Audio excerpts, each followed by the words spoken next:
I always see him because he's an admin, but he's on the district attendance committee too. So Drew can take it away. Tell him. Okay. Sure thing. Good afternoon and welcome to the May 2023 meeting of the Curriculum Committee. We've got a full agenda today, so we're just going to go ahead and get started. Tina, do you want to do any kind of introductions or should I roll on to the minutes? Yep, I'll start. I just want to remind everyone in the public and within the team, the purpose of today's meeting, which is our subcommittee of the Curriculum Committee, is to, I always do this, I want to increase this a little bit, is to collaborate between the Board of Education stakeholders and school-based leadership to discuss all aspects of curriculum instruction, assessment, student achievement, school culture, and climate in the Weston Public Schools. Our virtual norms, we ask that we keep our cameras on at all times. Microphones must be muted unless told otherwise. Be present and engaged. Seek to understand and try to keep our discussion and comments on the topics that are within the agenda. So we want to make all of us accountable. So call people in versus calling them out. All right. Beautiful. Dr. Kingsley? Yep. Any kind of comments or feedback on the April 2023 minutes before we approve them? Chad or David? We're good? Okay, then can I have a motion to approve the minutes?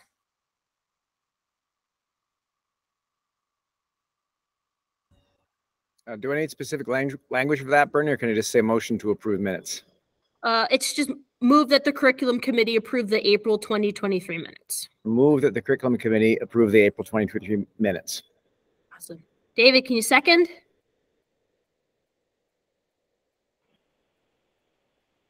His internet might be a little chat. Bernie, you're allowed to second. Okay, so I'll second that. So the motion carries. The minutes are approved. Great. All right, so we're going to move into the curriculum and instruction updates before we transition to the presentation that we have on the agenda today. We always like to provide a little update within certain aspects of the work throughout the school year. The first, as you know, is literacy. We have officially adopted the American Reading Company as our core curriculum for the 23-24 school year. We are in the process of purchasing all the materials for K through 2. As discussed, we have gotten approval from the state to do a scaffolded roll-in.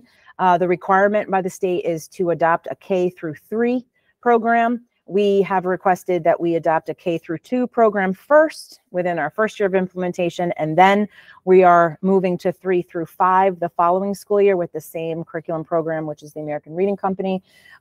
We not only made that decision because of financial aspects so that we can scaffold the support that is needed to adopt the curriculum, but also so that we can be mindful of the staff and make sure that our implementation for professional development is mindful of the teachers, and so we don't spread ourselves too thin, and we can ensure that a proper roll-in is executed. So we're also going to be scaffolding the materials over time. So we're not going to purchase all the materials at once so that there's pallets and pallets of materials in the school, and then it will require staff to unpack so much materials for the entire school year. So we're going to do it unit at a time so that we can unpack one unit. We can give time to really understand what's in those materials, and then make sure that they're adequately reviewed, and we can see what's in those boxes and supplies, and then we can go from there. It makes complete sense because there's a lot of materials when you adopt a new program. Any questions on literacy? No, just a comment to thank you for all the hard work of the committee. I feel like we've been talking about the intense process of selection for months and months. So it feels great to know it's so well vetted and thoughtful. So thank you for everybody who worked on that. Yes, it was a great, it was a very large effort from everyone in the district, not only K-5, but K-12. And so I agree, Bernie, thank you for everyone's help if you're listening. One other comment too, the state does require that we adopt a new assessment screening tool for K through 3, and we are moving forward with DIBELS 8. That's through M-Class, and that will also be up and running for the start of the school year. And we're actually looking at, we've been working with Principal Cadis to look for a time before the end of the school year to actually expose the teachers and get training on DIBELS 8 before the end of the school year. That way they feel comfortable and understand how that will change, start in the school year, because the universal screener, the fall benchmark, is actually in September. So we wanted to make sure that we had enough time to ensure that our staff is comfortable and they understand how to use the new online platform. We're unique in the fact that we've been using DIBELS 8 for quite a while. It's just a new platform, so they are familiar with the assessments. It's a matter of navigating the online tool. So that will happen before the end of the school year, which is great. All right. Dr. Henkel, can I interject with a question quickly on that? Of course. Yeah, the quick question. So is that substituting assessment? Meaning, is that just using that as a different type of assessment, or is that add a testing day? I'm always mindful of the number of tests that the kids have to take. Yeah, it's a great question. We are too. So we are looking, part of our district literacy committee is to vet all of our assessments and take an inventory of all the different types of assessments and what the assessment data is telling us. It is not adding any assessment to the assessment battery, so to speak, but we are looking at removing any assessments that may be redundant or giving us duplicate information. We have not taken anything off of the table yet, but that's part of our next steps moving into next school year. Okay, thank you. Yeah, sure. Takes time. The next update is around math. As you know, we had our Tri-State Visiting Committee at the end of March. We have received the Tri-State report. We're in the process of reviewing it with our principals first, and then we're going to have a discussion around how to unpack that information and distribute it out to the public, to our schools, and to you all as board members and members of the public. We do feel that the report validated a lot of great things that were happening in the district for us. And also one tidbit is to, just to give you a little insight, the Tri-State Committee was really supportive of our curriculum and instruction leaders, and really felt that that was a great opportunity for us to leverage some of the work moving forward, specific to math, but also just specific to the district, and leveraging those positions to leverage our work moving forward in all aspects. So that was one highlight that I took away from the report. The last two pieces are true updates. One is that we all know that we're in the spring assessment window with Smarter Balanced and Next Generation Science Assessment.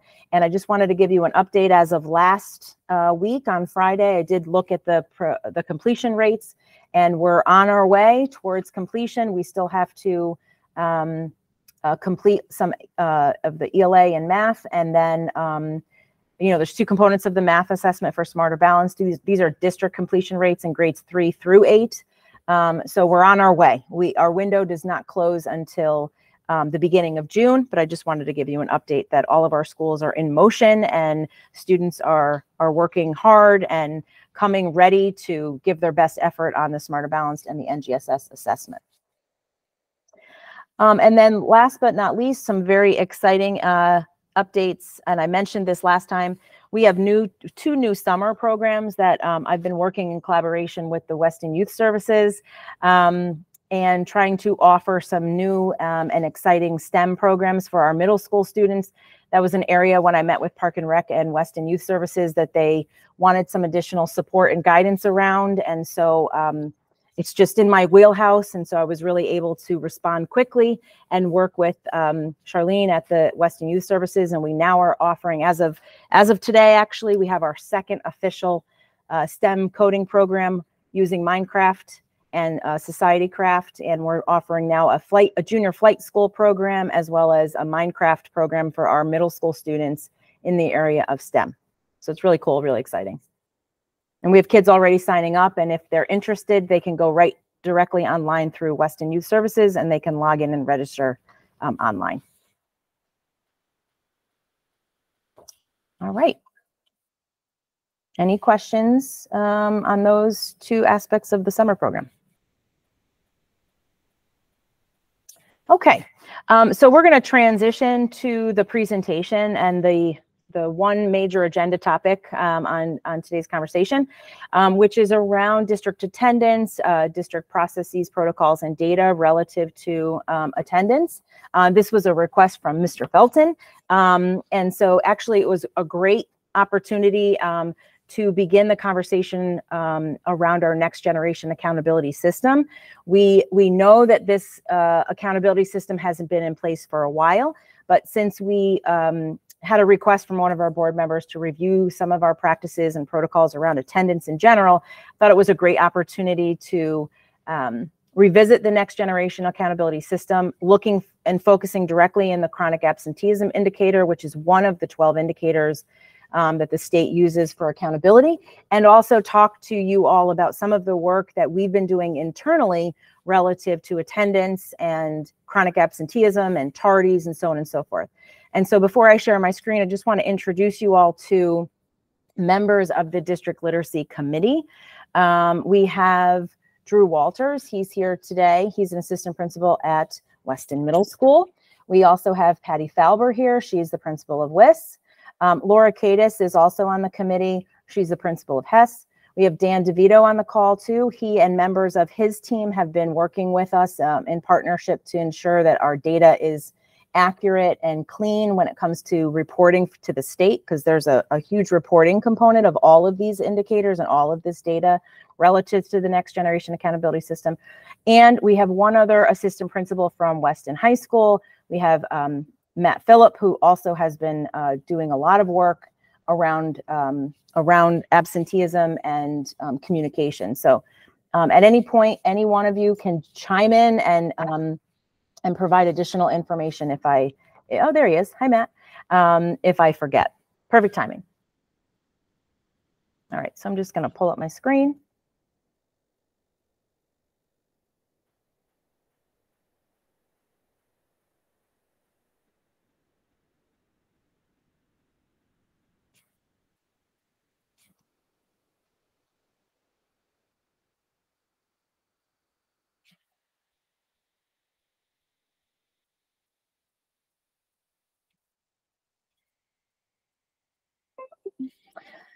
So today we're going to talk about the structure and composition of the next generation accountability system. We're going to review our overall accountability index rating from last year's report. As we might recall, I've been sprinkling the idea of the next generation accountability system a few times over the course of the year since I've been here.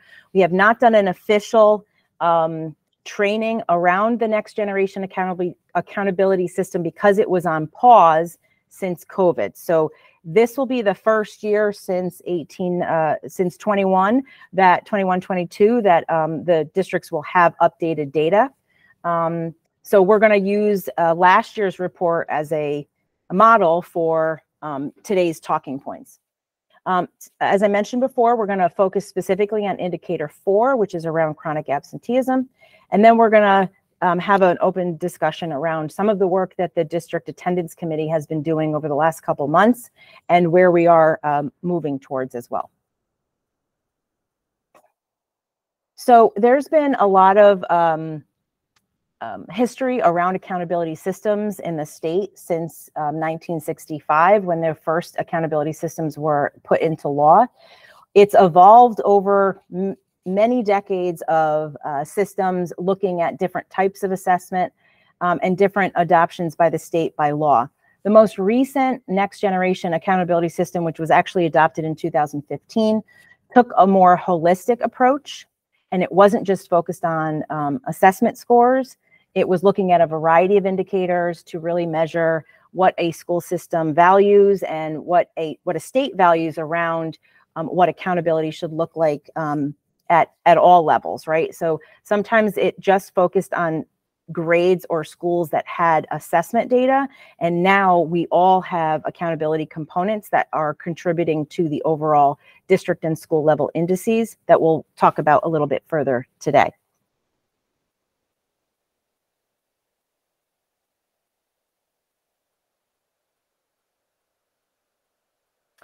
So the next generation accountability system, as I mentioned, was a result of Every Student Succeed Act, the Every Student Succeed Act that went into play in 2015.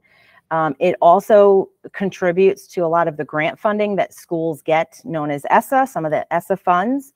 And it was recently renewed in 14-15 and was again supported in August of 2017, right before COVID went into effect, as a system that the state is continuing to use as their accountability measures.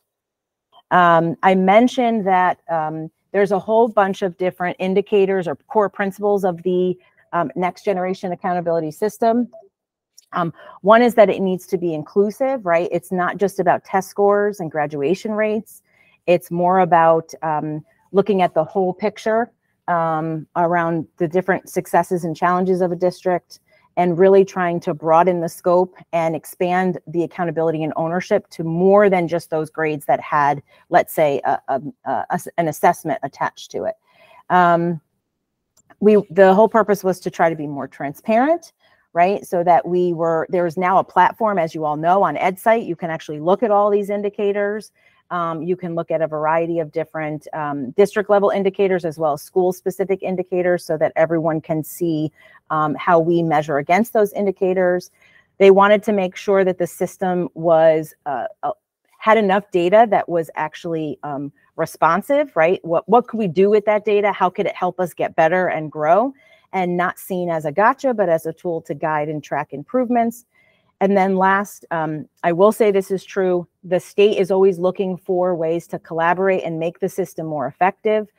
This past school year, they did update one of the indicators to include opportunities for students that actually earn credit outside of their public school. So if there's any partnerships with other universities or high school programs, that kids are actually getting credit for college level courses in that respect as well. So overall, there are 12 broad indicators that make up the next generation accountability system that really tell the story of how well a school is preparing students for success in college, career, and life. The system moves beyond test scores, as I mentioned, and graduation rates, and looks more holistically within a multi-factor perspective of the district and school performance, and incorporates student growth over time. In the past, it was really just about achievement, right? And now the next generation accountability system includes growth as well. It also looks at not only all students, but still includes the subgroups, and everything is reported separately.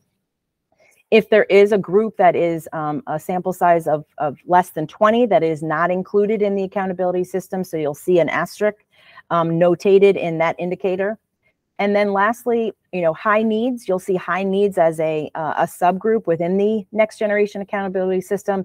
And that high needs population includes students from economically disadvantaged families, so free and reduced lunch, English learners. The state is changing or transitioning from MLL, multilingual learners, into English learners as a category or notation, and then students with disabilities, right?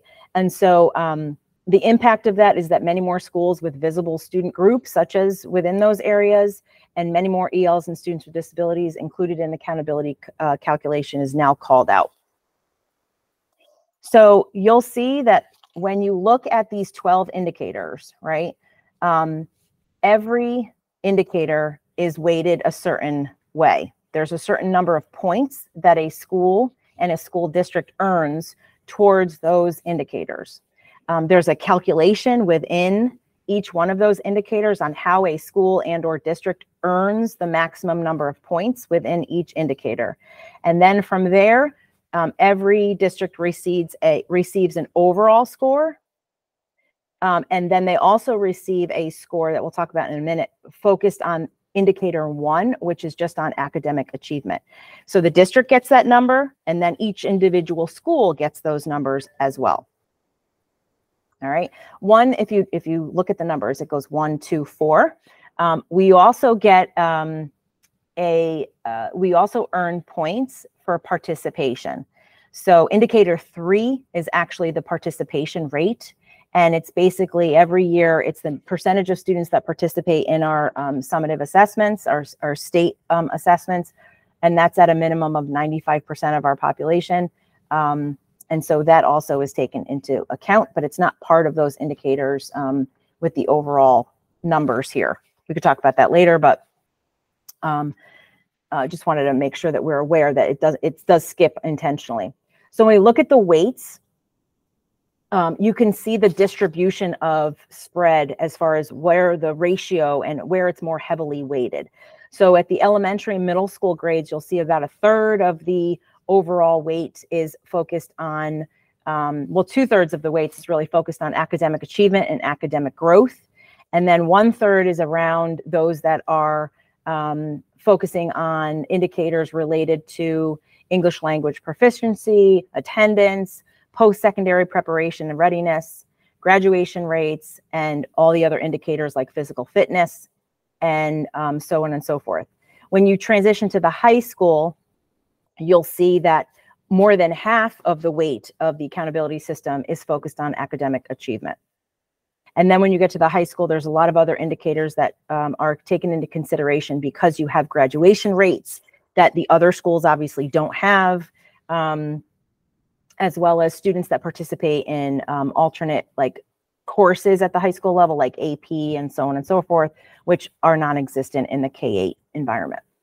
Okay, so that was just a visual around like how it's weighted distributively around those 12 indicators.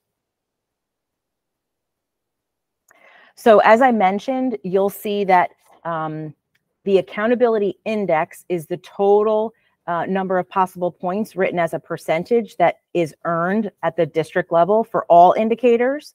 And then you'll see that there's a performance index, whether that be at the district level or the school level. So the SPI is considered the school performance index, and then the DPI is the district performance index.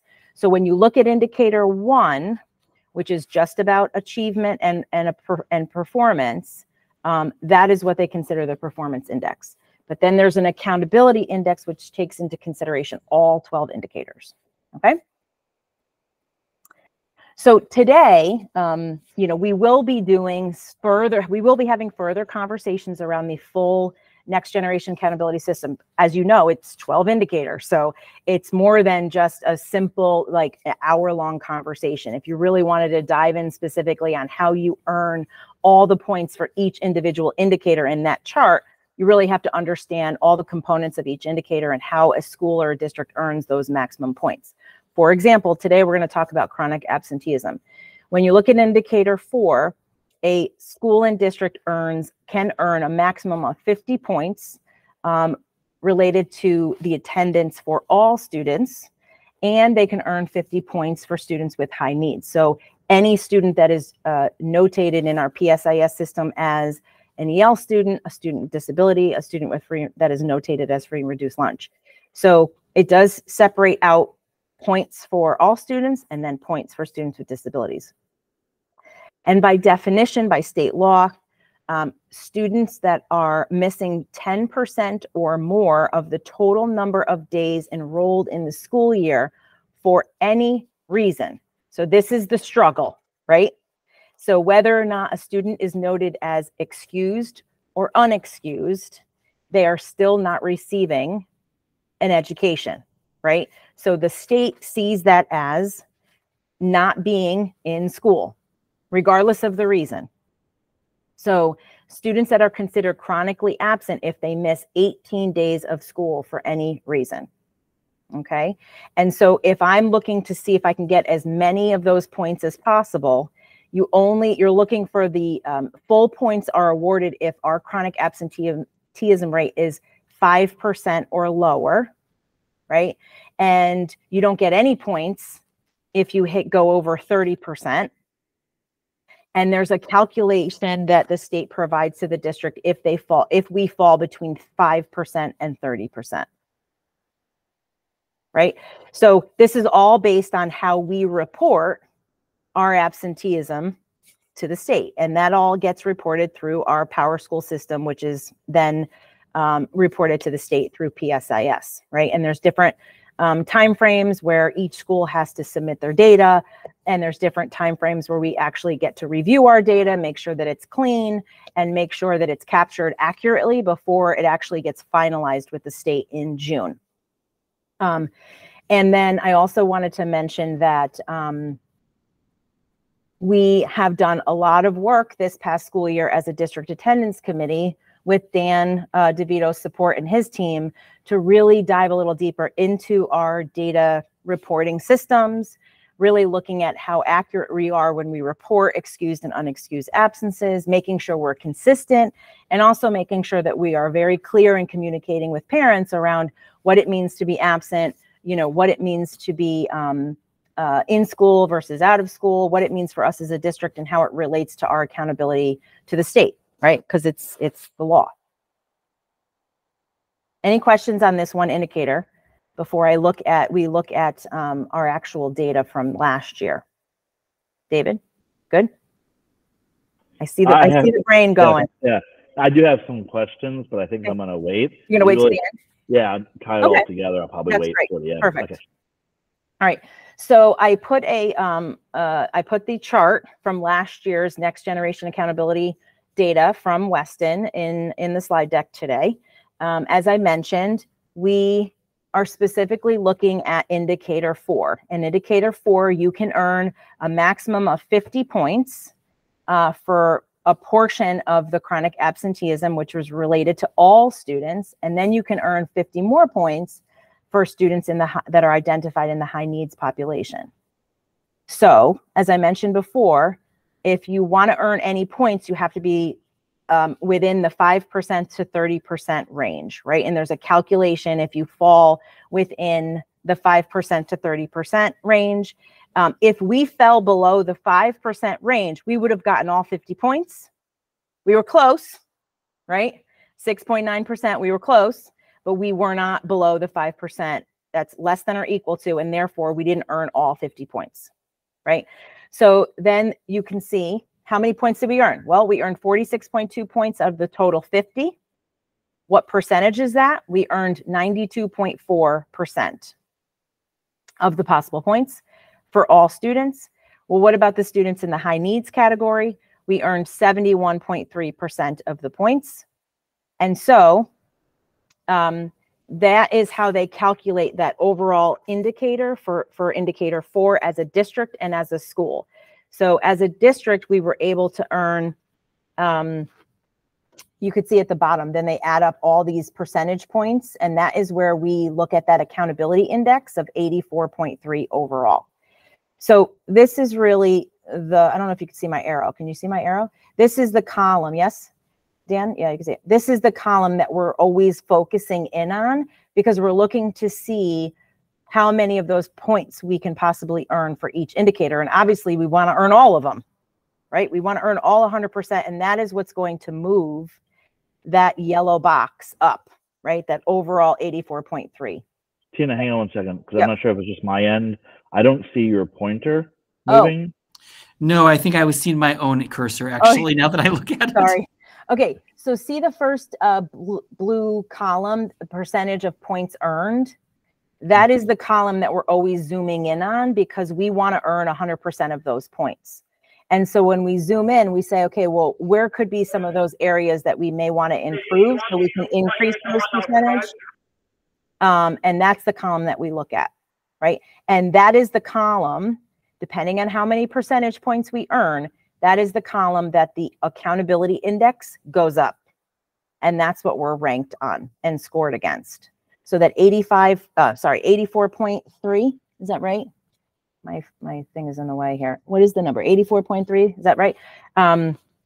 That is the number that we're looking at as a district and what we're measured against, that individual number. Okay, and it might be coming up later, but it would be helpful if you can just give us a sneak peek.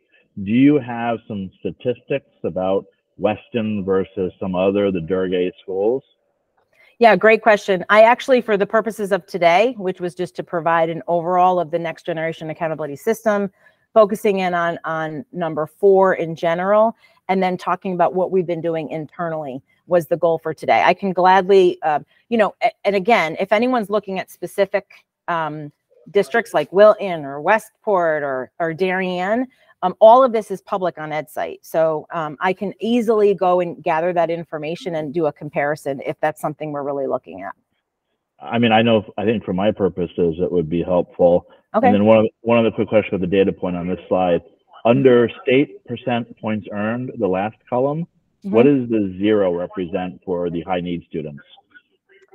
So this means that state percentage points earned, that's the state percentage, the state of Connecticut, not Weston.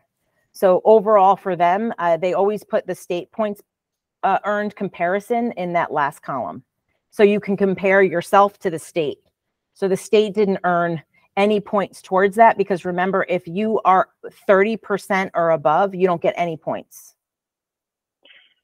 So does that mean that as a state, if we were to compare ourselves to the state, we've earned 71.3% of the possible points. The state, because it's over 30%, chronic absenteeism in the state is over 30%. It's a high number in comparison for students in the high needs population. So as a state, we didn't earn any of those points towards accountability. But in Weston, we earned 71.3 of those points.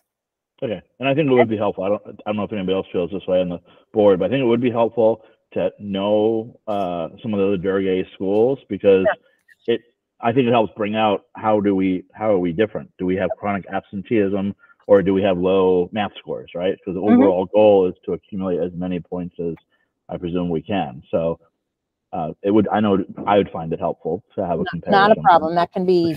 I can put a new chart for the next time in June, or even just send it out if that's helpful. Just thinking on that point, the state is getting all this data by way of us reporting it. So each of the other districts would thereby be reporting their own attendance data. Is there any kind of standardization across all districts that they have to be reporting it the same way? Or is there wiggle room in what you count as absent and not? So that is a great segue, Bernie, because that is the whole reason why we started to really look a little deeper at our current practices in Weston, and we put together a district attendance committee.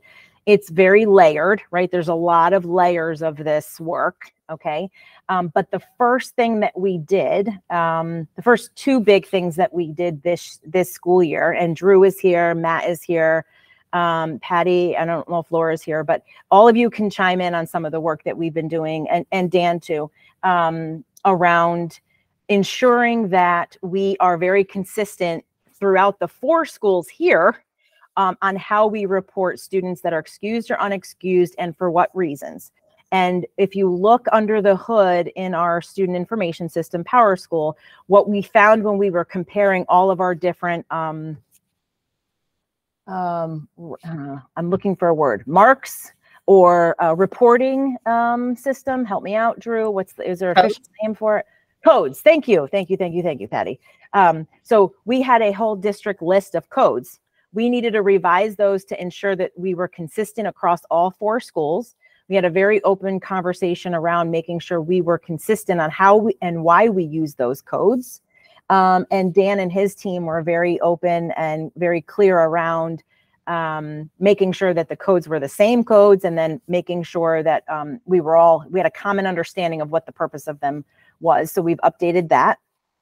And then the next piece was communication, right? If students are becoming chronically absent and accumulating absences for whatever reason, how are we communicating that information to parents? And so we as a team revised the current communication process and protocol to parents. We have now an updated and consistent letter that we use internally. And we're also looking at the way in which we submit that information out to parents. We communicate with them on the phone first. We have an open dialogue, and then we follow up in writing through a distribution letter, through PowerSchool, through Swift K-12, right, Patty? It gets sent directly digitally through our online systems. So we've updated those 2 big pieces. The third piece, and probably also another big piece, is that we are currently in the process. I'm working with the policy committee. I met with the district attendance committee, and we reviewed with a fine-tooth comb all of our policies related to attendance. We've edited them, we've revised them, we've updated them to reflect that the policy is aligned to Shipman and Goodwin. It's also aligned to some of the neighboring towns and what do their policies look like. And then the second piece is the administrative regulations. So we've got a first read already with the policy committee. We're going to a second read with the policy committee in June as well. These policies and regs have not been updated for over a decade, all of them. So we will now be able to confirm that we've got accurate and updated processes and protocols internally K-12. So that anybody want to open the floor, like Matt, and Matt's done a lot of work with this at the high school level. So has Drew. Patty and Laura have reviewed all of the communication as well. Sometimes it is a little different at the K-5 level than the 6-12 level.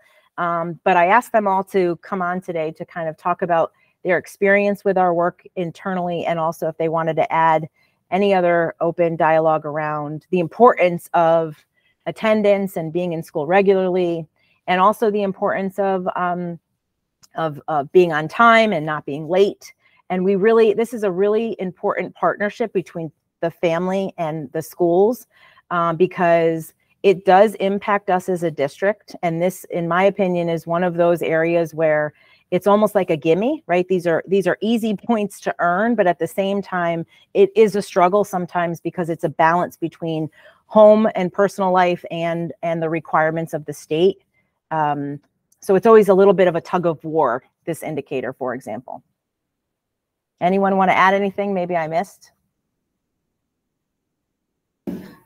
Just to add, the time we spent together, and it was a good amount of time, just when we had open dialogue about how each school, each level, what supports we could offer the families to get their child to school. And it's definitely different at each grade level and each school, but that was helpful. We have so many resources in Weston, and the number one thing is how can we support these families, of the children who have the absenteeism issues. So. Thanks, Drew. That's right. Mm-hmm. Yeah, and counselors are involved, principals are involved. It's definitely our kids are surrounded by great support systems in all of the schools, and I think our teams really rally around families and students to understand the root cause for either tardiness or absenteeism. And we know we can get better in all of these areas, and a lot of it comes down to communication and ensuring that we're being proactive versus reactive. And that was a lot of the messaging we had internally, like how can we be more proactive? How can we communicate more open and transparently? Because sometimes, we as parents, I'm in the group too, like sometimes you don't know what you don't know, right? And so being very open and honest around what it means to be late, what it means to have regular and ongoing absences, what does it mean for the child? And then obviously, what does it mean for their academic success? I think at our level, we really put an effort into really letting parents know sooner rather than later. Mm-hmm. Also, like, what's the difference between excused absence versus what's an unexcused absence, and what are the reasons to be excused? I think we spent a lot of time on clarifying that, and I think that's really been helpful to parents. And several parents have reached out and asked questions, which is great. And then so it's just I think to that transparency point, this is what the state is asking, this is what we're asking. These are the guidelines. Mm-hmm. I can leave this up, but I was going to stop sharing so that David could ask his questions and we could see full screen. Is that okay? This was the end of the slide, just kind of letting you know where we are in our next steps. And our next steps is to update our policies, and that's in process.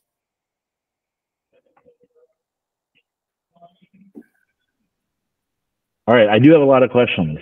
Okay. I may have missed it because I was kind of moving around finding the right Wi-Fi signal here. I'm not clear what the impact is to the district when we look at the number of points that we're accumulating. I understand that for the purposes of this meeting, we're focused on number 4, the chronic absenteeism.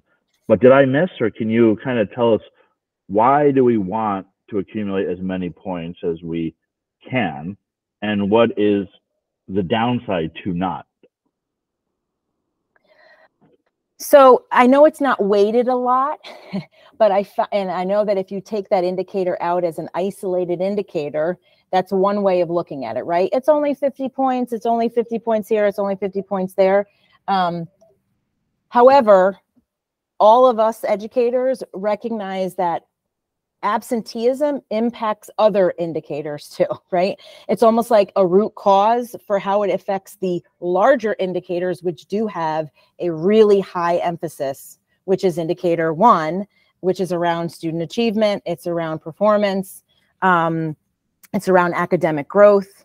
It's around participation, right? So although it may seem like only one sliver, which it is, it's only one sliver of the 12, but I feel like, I'm not going to speak for anybody on the call, but I think through our conversations, we have found that the root cause of some of the other indicators overall is part of the reason why, we could be doing better and our overall score could be higher. Right,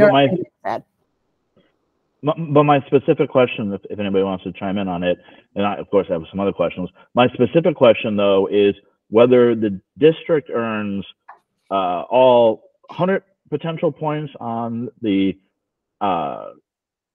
in this indicator, or they earn 0. At the end of the day, there's a total number of points that we earn. How does that, other than I understand, which I do have some questions about, but of course I understand if you take a child, for example, out of high school and they miss 3 or 4 days of high school, that's going to be more detrimental than taking a child out of kindergarten, for example. But my question is, this particular question is, how does the district benefit or lose out by having by not having the number of points? Is there anything related to funding? Is there anything related to the state? Is there anything? That's the question, because I do have some comments about chronic absenteeism, but I'm just trying to figure out what is the non-educational, that's probably the best way to say it. What's the non-academic outcome of not obtaining as many points as we possibly can? So from what I know, and somebody can chime in here, it does not affect like our title funds or any types of grants that the district is awarded, whether or not, well, I guess part of it actually is if we were an underperforming district, like a title district or a priority school district, then we would get actually additional funding. Coming from a district like that, where there's a lot of additional funds related to achievement, that is directly related. In fact, also directly related is the subgroup population. If we had a really high EL population, there's a lot of additional funding that is supported in that area too. But the overall index and the achievement is really just based on our expectation as a district to maintain all of those indicators overall and how we are ranked. This ranking is used as a state ranking for all districts. It's also used when we're looking at comparison of different towns in the state on their holistic achievement as a district. I don't know if anybody else wants to add. All right, so it sounds to me like from a overall cumulative points, right? What's the maximum number of points that we as a district can obtain, other than potentially comparing us to another district, another Durga school, whatever the case may be? There's nothing punitive about receiving low scores in these areas. It's not that the state's going to take away funding. They're not going to come and bang on the doors and ask, what's going on. I don't think Weston is going to ever be in a situation where they're identified in a category of, a recovery, right? So these indicators were always related to the different state categories around accountability. So most of which were like turnaround schools, right? If this number fell at a very low level, then you could be identified at a school that the state would come in and they would expect you to be creating plans in order to improve those indicators. Overall, we are one of the highest, right, across the state. So we don't fall necessarily in any one of those really low turnaround identified schools. In addition to that, the state does use these indicators to celebrate a lot of the success and growth that that schools have. And so a lot of times they're celebrated for those that have the highest growth within all students and the highest growth for students with this in the subgroup areas, right? So that's what the state has also used in the past to kind of recognize those districts that are, showing high achievement and showing high growth in a variety of areas. It could be overall, it could be just in math, it could be just in literacy. All right, so then I think I heard Dan say, I've seen the letter the most recent letter that's gone out, I guess, this school year. Okay. It happened to come across my desk for some reason, but I've seen the letter about you've now missed, I believe it's more than 9 days of school. It's sort of interesting because had I not been on this call, I would have no idea that 18 is the magic number. Certainly the letter, I looked at the letter and I'm like, what does this mean to me? What does this mean to my student? And what does it mean to the district? And I might be considering what it means to the district because of my role on the Board of Ed. But I'd be curious to know, there's excused and unexcused. And I think most parents like me don't really differentiate between the two. And we don't necessarily correct PowerSchool when it's wrong. And again, I'll speak for myself, and I don't think that I'm the exception in Weston. Weston is a town that we have, most families have the means by which to choose to take their child out of school on a vacation, in addition to your typical illness and other things like that. So when you hit those 9 days of absence, I'm curious if it makes just, I believe based on letter, it makes no difference if your child had the flu and was out for 6 days or 7 days and then got chicken pox and was out for 3 or 4 days. There's no difference between that and the parent who takes their child to a vacation or out of the country for 2 weeks and they miss 10 days, right? There's no differentiation. In terms of that letter, no, that you're correct. It's but 9 what about days absent, regardless of reason, excused, unexcused, doesn't right matter. And no difference as far as the way it impacts the points that we're trying to earn. No, because they include, if you're absent, regardless of the reason. Yep. Okay. So, yeah. Sorry, Does it impact truancy? Your classification is truancy, though? Yes. Yeah, because truancy is based on unexcused absences specifically. Okay. And that actually, Bernie brings up kind of, they're related, but they're unrelated. Like when I saw this letter, it didn't really mean anything to me. But at the same time, it concerned me. And it concerned me as a parent and it concerned me as a Board of Ed member in completely different capacities, right? And that's the beauty of being on the Board of Ed. I get an extra voice to ask questions that's hopefully on the minds of the parents who maybe don't make it to this meeting. And I said to myself, why does it matter I said to myself, I wonder if we should have been clearer on our children's first 9 absences, because we would get the automated schools calls from PowerSchool when our kids were sick that it got recorded as an unexcused absence. And I was like, what am I going to do? I'm not going to go back and correct the record. So it sounds like two things. Completely unrelated to the potential earning points, we should make sure parents know it is important to have the record accurate for the purposes of truancy. Do we have kids that reach the level of truancy in Weston? Yes. Okay.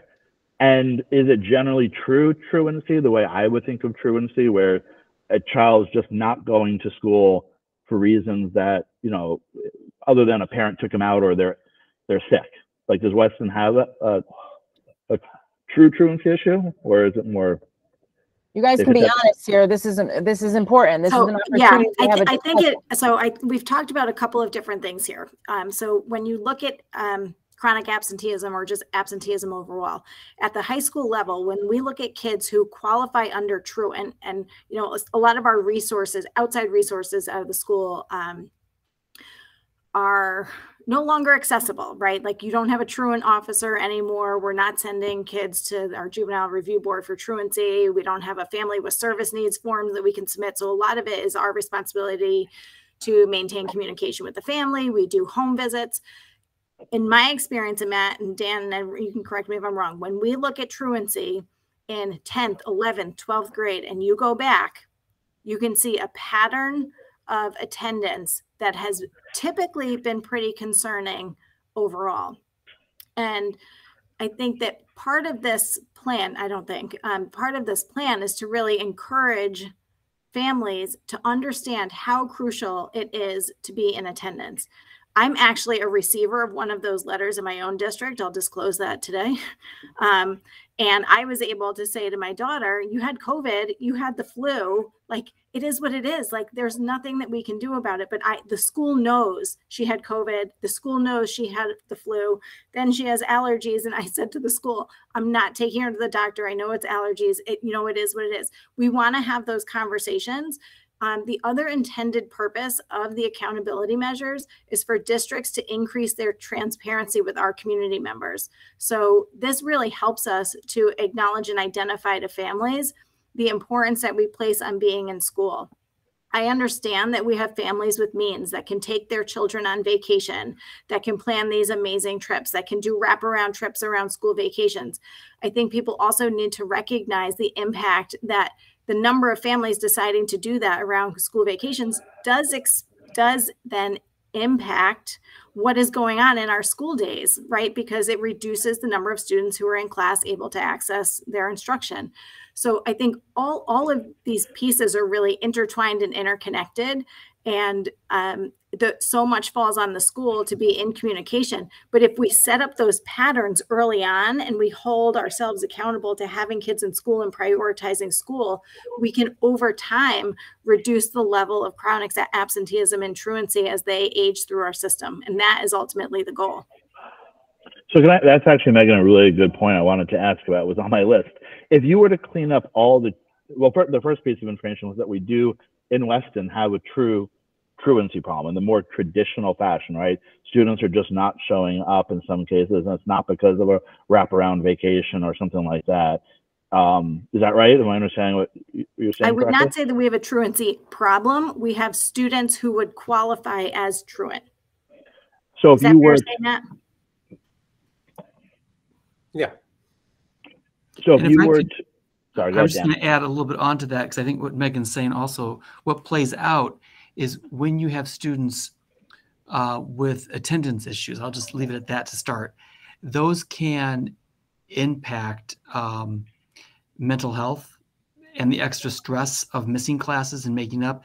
And we sometimes see students develop school refusal issues where we have a really hard time getting those students back into school after they have had an extended absence. And sometimes it's just an extended absence for a true illness. But we really work hard. And I think that's why Megan's saying that the transparency, our policies, our practices are important. We at the middle school also send social workers, counselors, school resource officers to the home to assist in bringing students back physically through the front door of the building.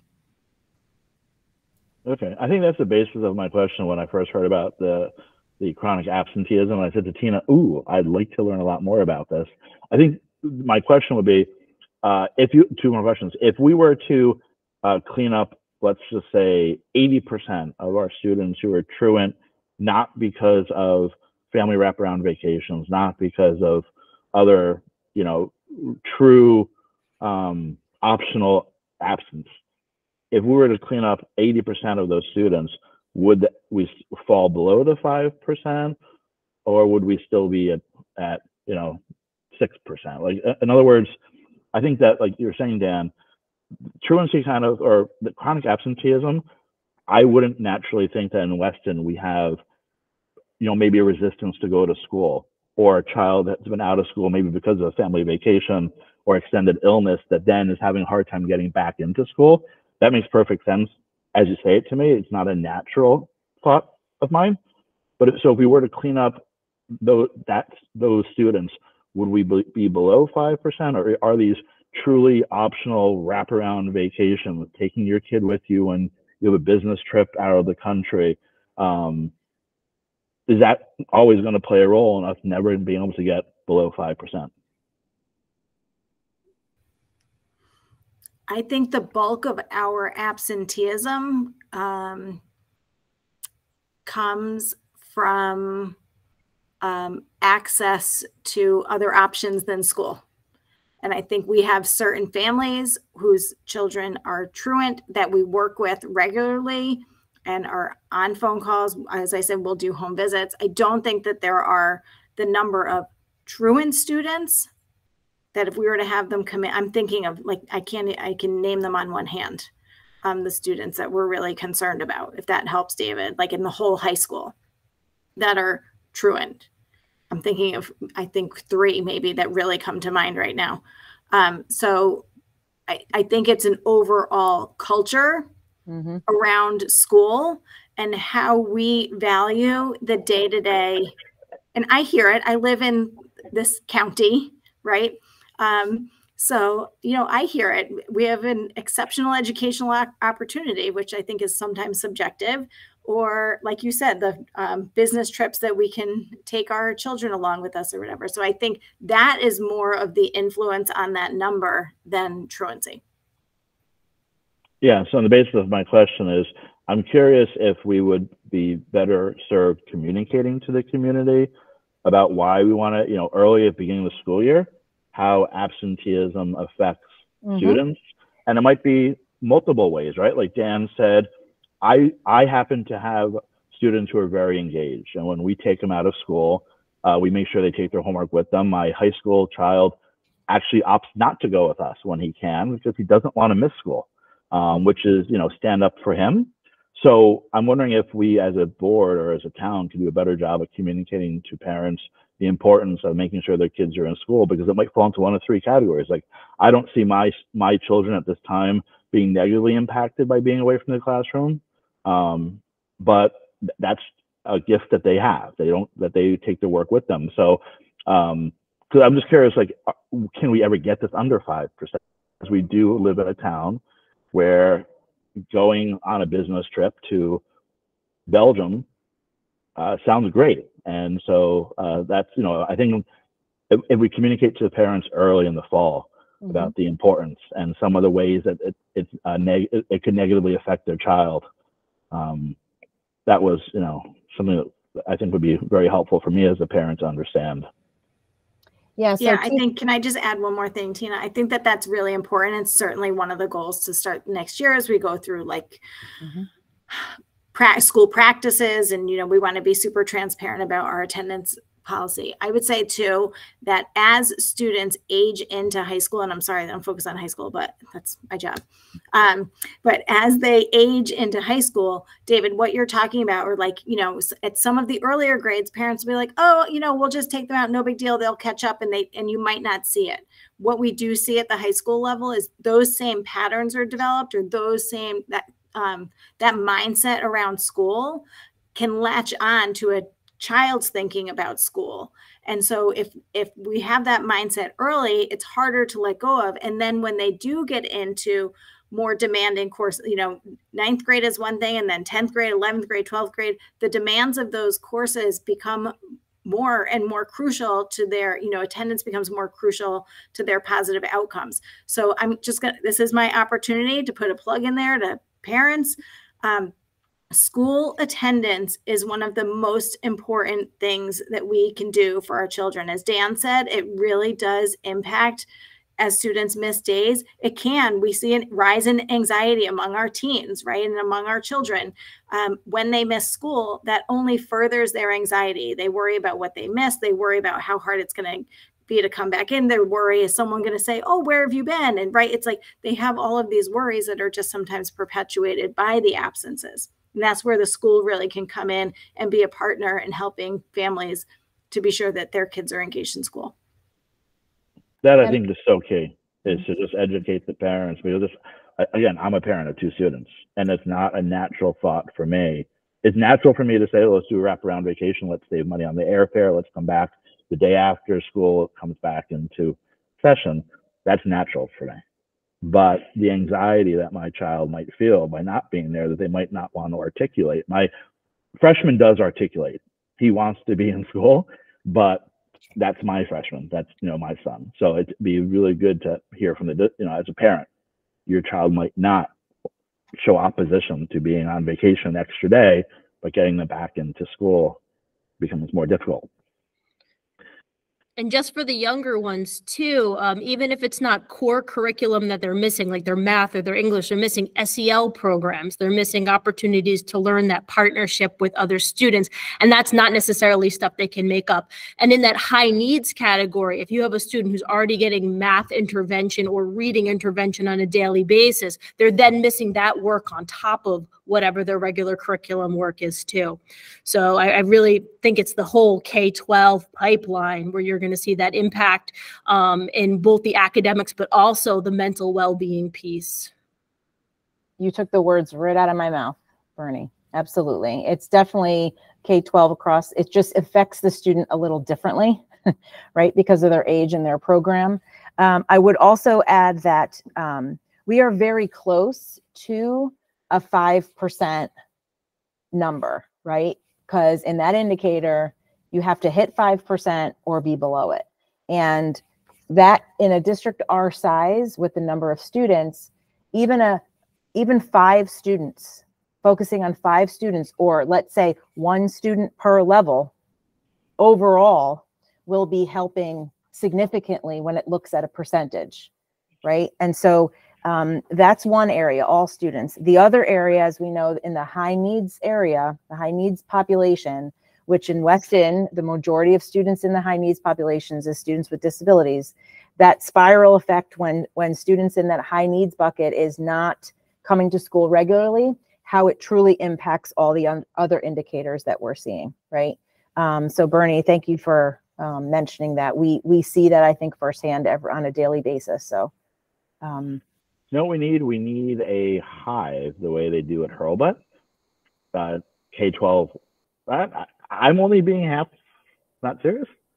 Like if there was some way to actually have almost live data on a monthly basis or quarterly basis, and just, you know, hey, thinking about doing a wraparound vacation. We're 5 students short of, meeting this quarter's goal. I mean, I'm only being half, I'm only joking halfway, right? Because again, I had no idea what the effects are. And, you give somebody a challenge, especially the kids. I mean, my son loves filling the hive. So I don't know. You might want to think about a goal for our entire district. That said, we have kids who are sick. We want them to stay home, right? If they, not feel that extra balance, have to come in. Great. So that is the presentation around that one indicator. Just want to wrap it up. Thank you to the district attendance committee. We've got more work to do. We're taking into consideration. We actually talked about that fall communication with parents. We knew we had to clean up some of our internal systems and structures first, and then starting with the next school year, all the principals and assistant principals were also committed to revisiting the conversation and ensuring that there was open dialogue and transparency around absenteeism and tardiness as well. Those were two topics of conversation that they really wanted to emphasize moving into next school year as well. Yes? Okay. I'll say if we could fix anything at the high school, I'll fix tardiness. Not that I'll fix it. I would love to fix it. On-time attendance is even better. Mm-hmm. If you're on time, you're late, right? As my father used to say. So any other questions on this specific presentation? But we will be doing, so the 22-23 data will not be available to districts once all the standardized assessments have been completed, because that is what comprises indicators 1 and 2. Also, districts have certain deadlines to enter their data for this coming school year, which would relate to indicator 4, and those snapshots aren't collected until June. I wrote it down. June 14th July 14th is the last kind of timely snapshot, and then by the beginning of August, that's when the final snapshot is actually gathered and collected, which is contributed to the next generation accountability system. So we will be able to report out on the official numbers for this school year once it becomes available to us in the summer. And at that point, that is when we'd like to go through all the 12 indicators, make sure we're all understanding of how we earn the overall points in all of those aspects and answer as many questions as possible. Okay. That sounds good. So it sounds like, you know, we'll be thinking about the end of the summer, beginning of fall to hear these reports, and that becomes the foundation for a lot of our goal setting for next year, right? Absolutely, which is great. We didn't have this available to us when we started really looking at some of our district and school-based goals. And so next year, now we'll have this as a more holistic approach to looking at some of how our goals and our adult action steps relate to all 12 of these indicators.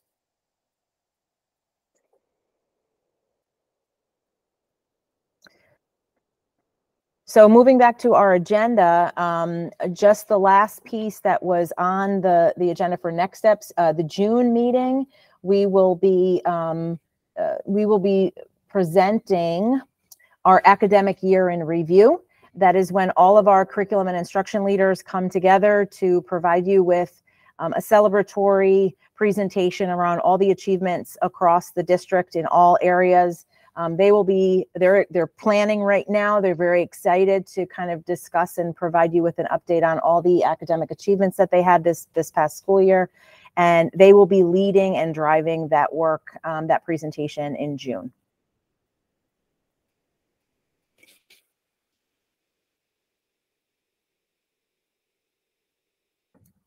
And I turn it over to you, Bernie. Sure. That June meeting, is it still same time, 3 o'clock virtual? It is 3 o'clock virtual, and it is on June 13th. I believe, right? I looked that up before. June 13th is on my calendar unless there's a change. Okay. Just before we get to the adjournment, is there any feedback from the board of any topics that should be in consideration for next meeting or the upcoming meetings? Yeah, so it won't be June. June's meeting will definitely take that entire time.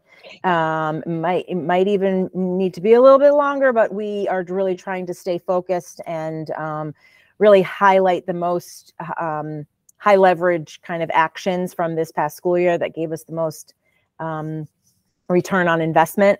And so we hope to keep that within the 90-minute time frame. But that will be the only agenda topic. There will be no updates. It will be the only presentation on the agenda. Bernie, I would add one thing, which is this isn't really even a question. It's honestly something with a view, I guess, 3, 6, even 9 months out, maybe a year. But Dr. Henkel in particular, but everybody, I'll be curious to see as you use this evaluation system, what is it good at measuring? What is it not so good at measuring? You know, it seems like there's only a certain number of things we can look at on any given system, and a lot of that, to your point, Megan, like a lot of the academic evaluations still have to map back to the same basic things we're looking at. So as you use this, if there are marginal ways around the edges you think you can tinker to improve it, or if there's other things that get me pulled in, I'm always curious about that question and get the snapshot of how we're doing. That's a question for, you know, the next year though, as we use it more and more. Mm-hmm. Okay, so if there's nothing else, can I have a motion to adjourn? I'll make the motion to adjourn. Have a second? I'll second. All right, thank you, everybody. Enjoy the beautiful day. Thank you all for coming. Appreciate it.